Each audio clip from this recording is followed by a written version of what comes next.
Hayır. Neyse kamerayı başkasına sattığımıza göre gel hayatım gel. Ben geri geldim. Evet. Ben siz yapamadım. Bu piyasaya yeni gelmedin geri geldin. Geri geldim. Evet. Mevzuya geçelim. Evet. Mevzu şu. Biz sizlere onların karavanını tanıtmak istiyoruz. Evet. Niye tanıtıyoruz bu? Niye bu arkadaşların karavanı tanıtıyoruz? Özelliği ne yani bu arkadaşların? Çünkü Avrupa. Evet. Çünkü köylüleriyiz. Çünkü köylüyüz. Çünkü bizi seviyorlar. Evet doğru. Aynen öyle. Çünkü neden Şimdi, olmasın? neden olmasın evet. Şaka maka da gerçekten güzel bir karavan tercih yapmışlar. Ben de hani bizi takip edenler de görsün istedim. Cem'in de böyle karavanını daha doğrusu Beri ile Cem'in de karavanını gezelim istedim. Şimdi birazdan sözü arkadaşlara bırakacağız. Ona göre. O zaman Buyurun efendim. Önce arabayla başlıyoruz. Niye bu araba? Niye bu araba? Dur. Şimdi öncelikle Reklam olmasın. benim için 3 tane farklı sebebi var. Yani 3 tane Elinde sebebi var sağlık. bu aracı seçmemde. Thank you. Birincisi mesleğimle ilgili. Hani iş icabı, işimde kullanabilmem için böyle geniş bir araç tercih ettim. Evet. Yani ikincisi ikinci bir aracım olmadığı için günlük hayatta da kullanabilmek için böyle bir araç tercih ettim. Üçüncüsü de karavanı çekebileyim diye Evet. böyle bir aracım var. Böyle bir araç Kaç tercih beygir ettim. bu tatlı şey? Bu 130 beygir. Ali abi de bu arada kamerada. Ali abi de Cem'in abisi. Ali abi şöyle sana zahmet arabayı da çeker misin? Şöyle. Rica ediyorum. otomatik Böyle. böyle abi de benim Ben köylüm. şey dediğimde neydi? Cem'in hazır. Tam tur böyle. Ben Tam tur. Etrafında tam tur. Aracımız bu. Peugeot Rifter'dı değil mi? Peugeot Evet, Rifter. Peugeot Rifter. Araya gireceğim. Gir. Siz burada konuşurken Çağla ne dedi biliyor musunuz? Ne dedi? Otomatik, o da benim köylüm. Ha, otomatik doğru. Tabii o da. Aynen. Araba bu. Hiç çekerken falan bir zorluk yaşadın mı? Yok yaşamadım ama tabii ki de bir hani bir 4x4 araç performansı vermez ama normalde güvenli değil ama hani 120 km hıza kadar da çıktım. Kısa bir süreliğine de olsun ama 90-100 km hızda gayet sağlıklı bir şekilde gidiyor. Bu arada Beri bir şey söyleyeceğim. Bu arkadaş 750 kilo üstü değil mi? Evet, bir Tabii. ton. Araç bir ton, O içi iki boş belgeli. hali bir de. 750 Orada kilo üstü bir karavan. Aracımızı bu araçla çekiyoruz. Sende İsterseniz kalsın ama ben sizin tam ortanızdayım. Benim sesim her türlü gelir. tamam. İsterseniz yavaş yavaş arabayı şöyle bir dıştan gezelim. Tamam. Sonra Beri'ye bırakıyorsunuz değil mi? Tabii Çünkü içerisi tabii hanımın. hanımcılık yaşasın. Hanımcılık. Yaşasın hanımcılık. O zaman başlıyoruz karavanı gezmeye. Şimdi Hadi gel bakalım. Burada ne var? Ha, buradan bir Burada ne var? başlayalım. Buradan bir başla. Evet efendim. Bu ne? Şimdi bu pilot teker diye geçiyor. Evet. Bunu karavanı şu anda 4 tane ayak üzerinde bağlı.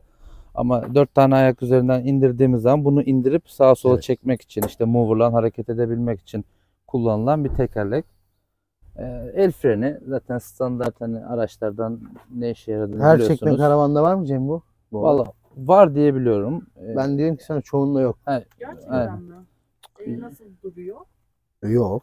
Gider. Yani Gitmez, yok. arabayla duruyor. Sonra sabitleyeceğiz zaman Ha. şeyden kaplinden çıkarıyorlar. Yere indiriyorlar. O kadar. Bu zaten elektrik kablosu 13 pinli. Avrupa karavanlarda 13 pinli olmak zorunda. Araç hareketli Evet. iken de buzdolabının çalışma özelliği var. Evet, güzel. Bu stabilizatör. Bunun özelliği nedir? Aracınız yolda giderken savrulmasını engelliyor. Evet. Yani sağa sola arkanızda karavanın yelpaze gibi sallanmasını Salınımı engelliyor. engelliyor. Şurada gördüğünüz tel de bu da aynı şekilde araca bağlanıyor. Herhangi bir olur da bu araçtan kurtulursa buna asılıp kopartıyor ve fren devreye giriyor. Karavanın sağlıklı bir şekilde yolda durmasını sağlıyor. Allah göstermesin. Allah Yani, öyle bir şey aynen. kullanmayı nasip etmesin. Aynen öyle. Yani zorunda bırakmasın. Tabii. Aynen. Ha, doğru söyleyin, doğrusunu söyleyin. Karavanımız Adria. Adria Avrupa bir karavan. 360 DD modeli. Aha.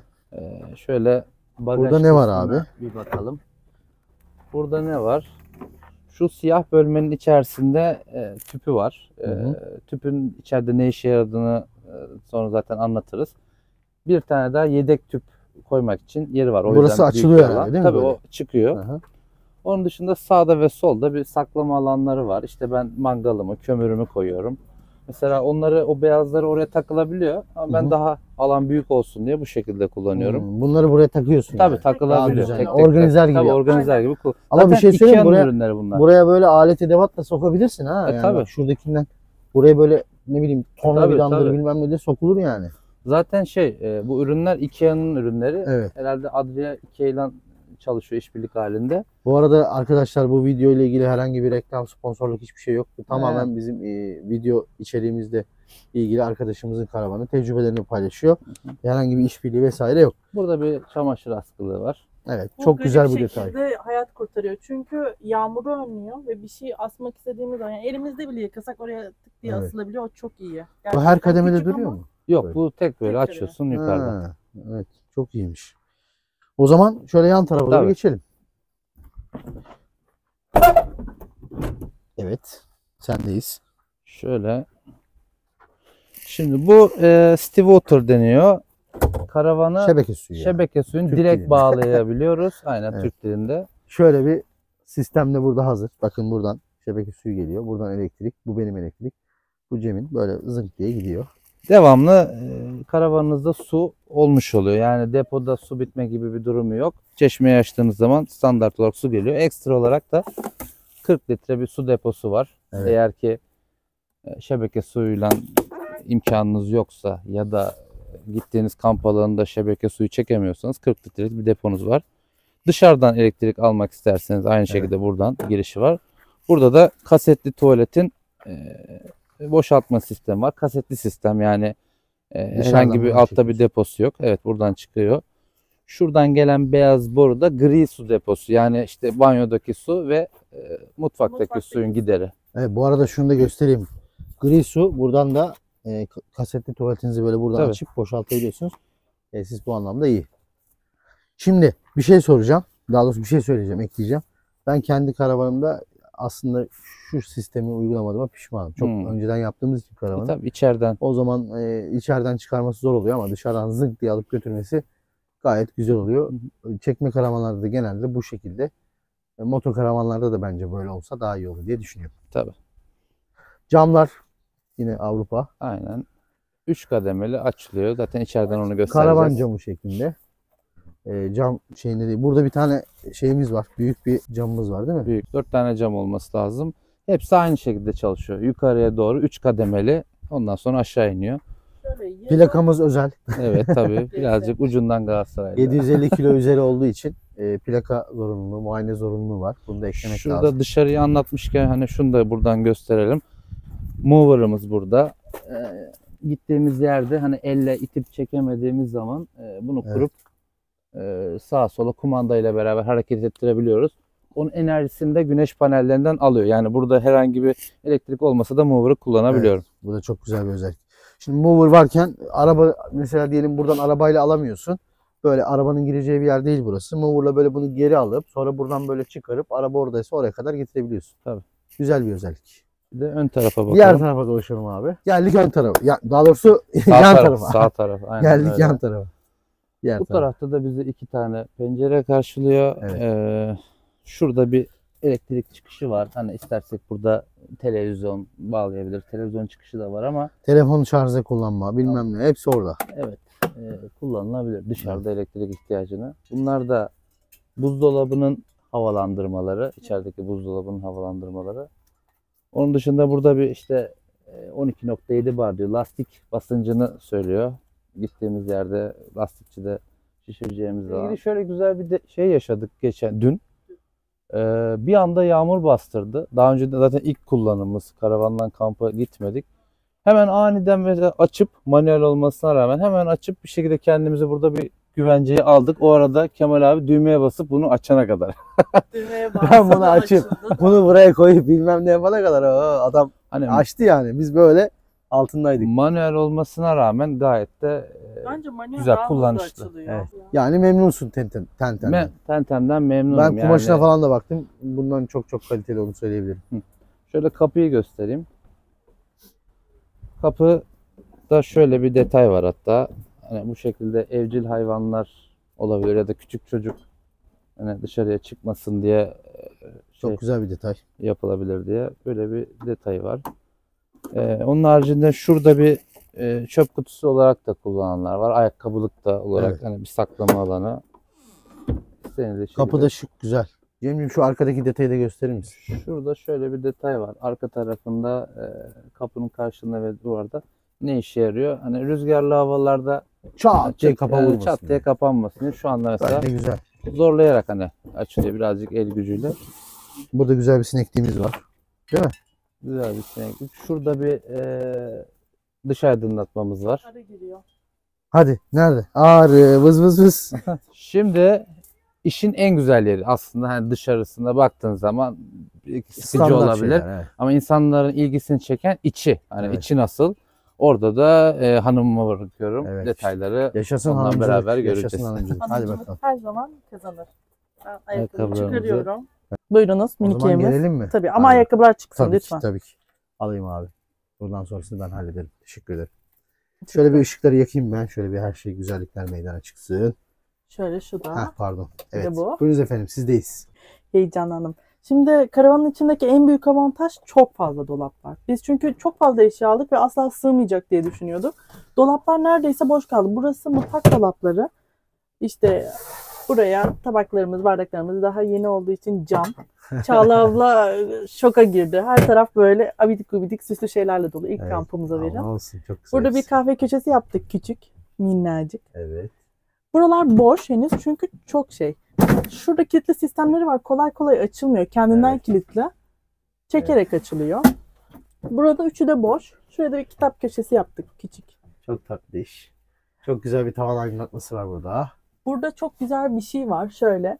Kitap okuma ışıkları. Hatta dün Yusuf uyuyordu. Ben açtım. Kendi böyle kendine münhazır. Evet, Minnak çok güzel. kitap okuma ışıkları var.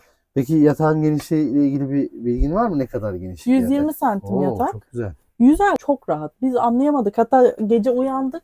Gece değil sabah. Yusuf diyor ki çok rahat değil miydi? Gerçekten süngeri rahat. Evet. Bir de yatağın altında şöyle çok büyük bir depolama alanı var. Yani gerçekten o kadar büyük ki inanılmaz kocaman. Boş şu anda. Yani belki bu ileride Cem bu su deposunu 40 litreden belki 100 litreye çıkarabilir diyeceğim ama. Ya dün bilmiyorum, gece bakarız. su bitti. Evet. İyi ki City Water varmış gerçekten. Burada sanırım bütün Avrupa karavanlarda bu şekilde. Evet. Şöyle Çok Ha. güzel çünkü. şeylerimiz var. 2 tane ocağımız, bir tane lavabomuz var. Evet. Hepsi tamamen karavan ürünleri. Evet. Burada bir buzdolabımız var. Bu buzdolabı hem gazla çalışıyor. Şu an elektriğe bağlı. Hı hı. Burada elektrik olduğu için. Elektriğe bağlı çalışıyor. Arabada aküyle çalışıyor. Bir de gaza bağlı olarak Evet. çalışıyor. Araçta Üç giderken şekilde. de buzdolabınızı Evet. araç aküsünden soğutabiliyorsunuz yani. Burada bir dolabımız var. Kıyafet dolabımız var. Evet, Kocaman. bayağı büyük. Bayağı büyük bir kıyafet Evet. dolabımız var. Ve altta da bir sobamız var. Kapatayım mı bunu? Kapatabilirsin. Biz bu karavanı çok sevdik. Çünkü gerçekten tam anlamıyla ev gibi. Yani kapılar mesela ev kapısı gibi şu şekilde açılıyor. Bakın Evet. burası banyomuz. O banyo oldukça Minik geniş. ama bayağı yani kullanışlı. Yani minik derken ben 90 küsür kiloyum. Ha böyle. İçeri girsem bak böyle kolum uzatıyor. Bak burada. Bir kol da burada var. Oradaki aynanın arkası dolap bu 75 arada. santim. Aynanın arkası da dolap. Bayağı çok şey güzel. giriyor. Aşağıda da bir dolap var. Evet. Burada da bir dolap var. Evet, dolap çok fazla ya. Hani içerik detayları da güzel bu arada arkadaşlar. Yani adamlar yapmış. Biz özellikle şey sorduk. Çünkü Beri arı girmiş. Arı Sormuyor. girmiş. Tamam, ben heki Ha, yapacağım. neyse hekimizi açalım. Hazır Hekiyi de hekimizden de açmış olduk. bahsedelim. Ah, gitti. bak. Hekimizde kocaman böyle bir devasa bir hekimiz var. Bence çok güzel. Şöyle isterseniz güneşlik Güneşlik. yapıyorsunuz. Bravo valla, çok güzel. İstersek de hop, Böyle. Bence güzel. bu şekilde arı girmez. Şuradaki Bilmiyorum. detaylar neymiş Beri ya, merak ettim. Ya bunlara bir şey asılıyor dedi. Mesela havlu gibi bir şey. File gibi. hı. Alışveriş filesi gibi. Ben mesela eskiden bunu Evet. yapmıştım. Bizim eskiden BMC vardı ya. Aha. Onun bir şeyini yapmışım. Şunu asıyorum böyle. Evet ya. Bence candır ama yine de. Bir Adria değildir ama bence candır. Eski büyük, eskiden vardı. Burası da aynı şekilde saklama alanı. Evet. Bir sürü 4 tane gözü var. Ve Evet ya. bunların altı da saklama alanı. Yani gerçekten delice bir saklama alanı var. Bu küçülüyor. Bunu istersen Yusuf anlatsın. Böyle küçülüyor. Burası bir yatak oluyor. Evet. Hatta dün gece kuzenimiz Berke de burada uyudu. Gayet de Hı. rahat uyudu. Bu şekilde. Cem Şunu buranın kapatabilir misin Cem? Yani yatak olabilir mi? Hemen bir yatma alanı olarak değiştirecek. Hızlı bir şekilde. Hemen. Tak, kıvırdı. Onu oraya taktı. Tamam. Sonra bunu çekti. Sonra oradaki süngeri aldı. Süper ya. Yani şöyle istersen Cem benim göstereyim boyum mi? kaç ya? Ben mi yatayım mı? Tabii. Al sen bir tut, ben bir yatayım bakayım. Ay. Şöyle ayaklarımı değdirmeyeceğim ya. Hep tozlu ya. Hiç sıkıntı Şöyle, yok. Hiç şöyle sıkıntı yok. Şöyle yap. Dokun, Oo, bak. Aslında Oo. şunu da alabiliriz Bir şey yani. söyleyeceğim bak. 1.74 boyum var ha. Bence gayet güzel abi. Şöyle de bir detay. Burayı bir oda haline Ha, getirebiliyoruz. evet. Çok hoş. Hem Çok bir güzel çocuk olmuş. olduğu zaman oranın ışığı da ayrı. İşte Işığı ışık da ayrı. gitmesin, Evet. birazcık daha uyuması rahat olsun diye orası ayrı bir Evet. oda. Diyelim ki çok çok çok soğuk bir hava var. Dışarıda oturmak istemiyorsunuz. Çok güzel panoramik bir penceresi var Tabii. bence. Cem'ciğim. Şöyle göstereyim. Burada oturup araba Ha. çarpmasın, dikkat et. bir kademe Yani açalım. camına bir şey olmasın. Buradaki oturma alanında da çok güzel yemeğini yiyip takılabilirsin yani. Çok güzel bence. Sarıya bir merhaba diyelim. Sarıya Sarı. selam. Evet. Onun Teşekkür dışında ederiz. şöyle bir detay vardı. Bu karavanda sıcak su sistemi de var. Yalnız onun cihazı ayrı, yatağın Evet. altındaydı. Onun için ama dışarıdan 220 volt almamız şartı var. Yani karavanın içerisindeki enerji sistemiyle onu çalıştıramıyoruz. Evet. Veya gazlı sistemle çalıştıramıyoruz. Evet, bu önemli bir detaydı.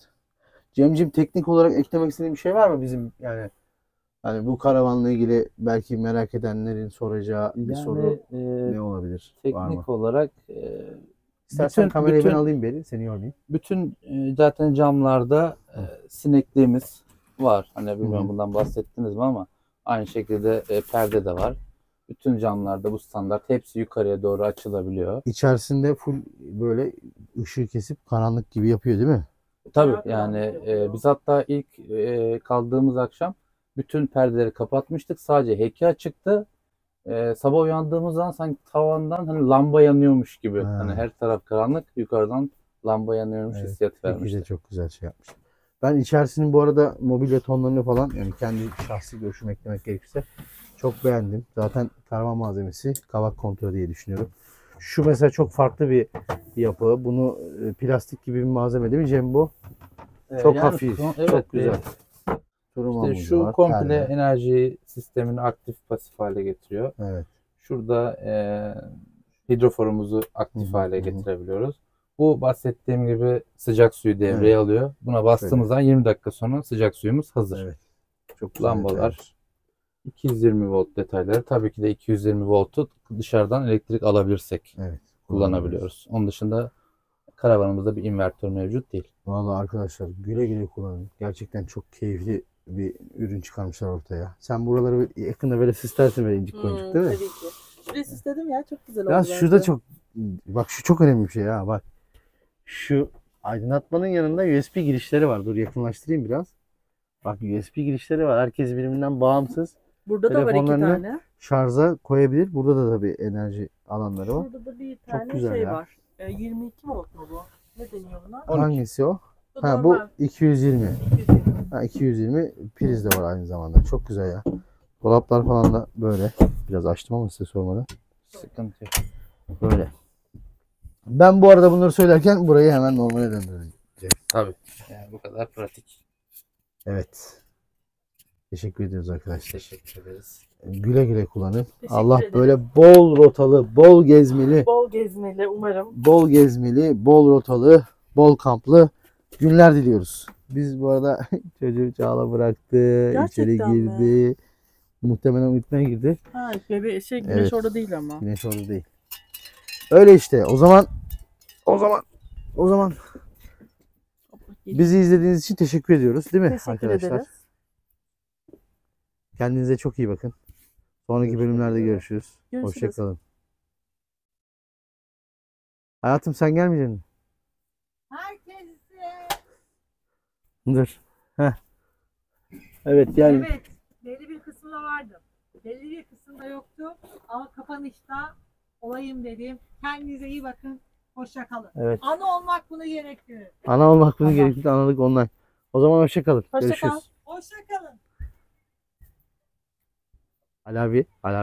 Kameramanımız. Kameramanımız Ali Söylemediler. abi. Hoşça kalın, görüşmek Evet. üzere, güle güle. Evet.